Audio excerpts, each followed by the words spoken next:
An Australian fugitive with very distinct facial tattoos has finally been caught by police after being on the run for about 2 weeks. At around 2:45 p.m. on the 12th of October, 24-year-old James Sutton was arrested at a home along Gimlet Place in Leeton, New South Wales on arrest warrants relating to traffic, property and domestic violence offences.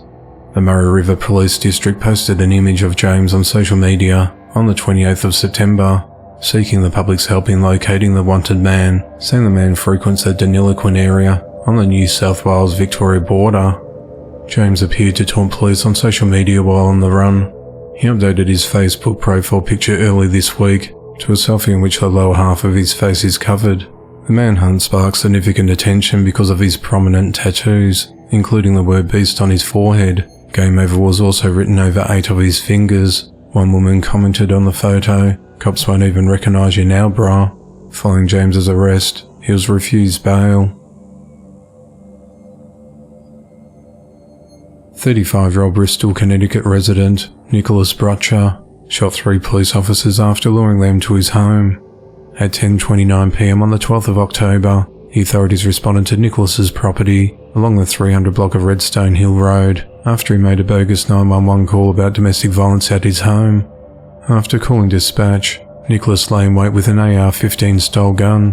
When officers arrived, he opened fire, killing 2 of them and critically injuring another. Nicholas was fatally shot by police at the scene, and his younger brother Nathaniel was wounded in the shootout and remains hospitalised. It's unclear if Nathaniel also shot at officers or was a bystander of a victim. Police seized 14 guns from the property. 35-year-old police sergeant Dustin DeMonte and 34-year-old officer Alex Hamsey were killed at the scene. 26-year-old officer Alec Ayurato was wounded and underwent surgery on the 13th of October and has since been released. Bristol police have yet to determine a motive for the shooting and have released few details about the circumstances, calling it a complex investigation. On the 12th of October 2022, 32-year-old Clayton McCoy of Chesterfield, Ohio, pleaded guilty to driving to Manchester, Maryland with a homemade pipe bomb and delivering it to his romantic rival's address, disguised as a gift with the intent to kill him in 2020. Clayton reportedly knew the victim and his girlfriend for a number of years through a live-action medieval role-playing battle game and social media called Dagger Here. Participants used swords, spears and other medieval weapons made of foam. The woman was planning a camping trip with Clayton, but sometime around the 12th of October 2020, he professed his love to her. She reminded him that she was in a relationship and did not share his romantic feelings. The two agreed to stay friends, but she cancelled the trip and told Clayton she was busy with work, even though she no longer felt comfortable going on a trip with him. After being rejected, Clayton then researched the materials he would need to deliver a bomb to the victim's home so he could win her over. Clayton went to various stores and bought substances to create explosive powder, and he purchased single items from multiple stores and paid in cash to avoid law enforcement detection. Clayton used an angle grinder to cut scrap metal and make shrapnel to go inside the bomb. He inserted homemade shrapnel and ball bearings into the metal pipe to increase the deadliness of the pipe bomb when it exploded. Clayton placed the home bomb into a white gift box, tied a red ribbon around the box, and armed a firing mechanism so the bomb would explode when the gift was opened. Additionally, Clayton placed the gift box containing the bomb into a larger cardboard box with a shipping label that had no return address. Prior to delivering the bomb, Clayton made a prototype and tested the bomb in his yard to ensure that it would detonate. On the 30th of October 2020, Clayton placed the homemade bomb in the back of his mother's 1994 Toyota pickup truck and drove roughly 7 hours from Ohio to the victim's residence, located at 3308 View Ridge Court, near Valley Vista Court in Manchester, Maryland. Clayton placed the bomb on the victim's front porch just prior to 8:30 a.m, where the victim's grandfather saw the package and brought it inside the home. The grandfather then placed it on the kitchen table. The victim returned home and saw the cardboard box that was addressed to him. He opened the cardboard box and observed a smaller white box with a red ribbon inside. The victim texted his girlfriend to ask if she had sent him a present, then took both boxes into his bedroom to open his gift in private. As the victim opened the gift box, the bomb detonated. The victim heard a whistling and hissing sound followed by an explosion. The victim was struck in the front of his body by shrapnel and sustained injuries to his chest, legs and front of his body. He was transported to hospital where he was treated for his injuries caused by the shrapnel and explosion.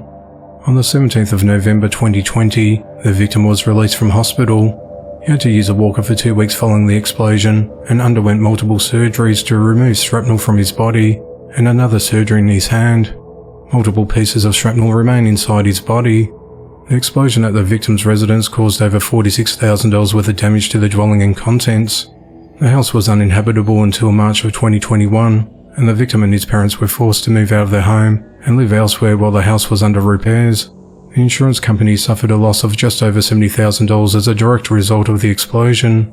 On the 10th of March 2021, investigators executed a search warrant at Clayton's residence and seized items Clayton used to make the bomb, including the explosive powder.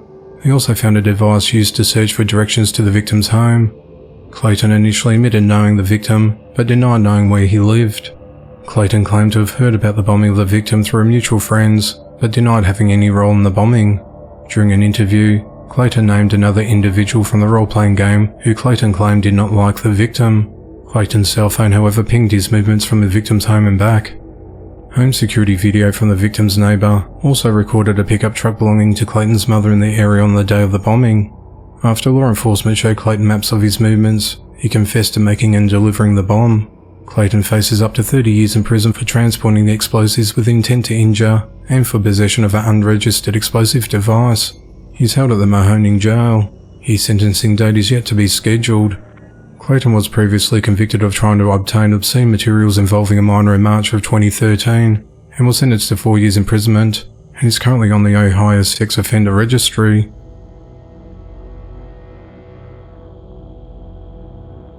2 men are dead following a murder-suicide at a casino early this week in Anaconda, Montana. The incident occurred at around 6:30 p.m. on the 12th of October, located at 6940 Montana Highway 1 within the Town Pump building complex. The authorities said that the man walked into Lucky Lil's casino, shot a man twice in the head in front of several witnesses, then walked outside to the parking lot and shot himself. The victim was identified as 62-year-old Keith Ilston, and the shooter 65-year-old Larry Blodnick.